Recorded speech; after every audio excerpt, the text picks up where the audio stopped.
டீலிமிட்டேஷனை பொறுத்தவரை ஓராண்டுக்கு முன்னாடியே நாங்கள் தயாராகிட்டோம். தமிழ்நாடு மொத்தத்தையும் ஓரணியில் நான் திரட்டி காட்டுறேன். இப்படி ஒரு பேராபத்து தமிழ்நாட்டை சூழ்ந்திருக்கு.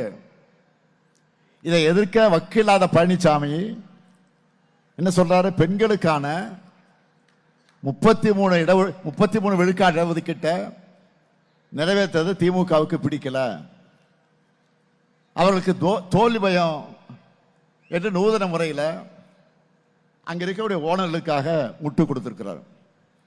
நான் கேட்கிறேன், உள்ளாட்சி அமைப்புகளில் மேயர், நகரமன்ற தலைவர், கவுன்சிலர்னு அனைத்து நிலையிலையும் 1996ஆம் ஆண்டே பெண்களுக்கு 33 விழுக்காடு இடஒதுக்கீட்டை வழங்கினவர் நம்முடைய தலைவர் கலைஞர்.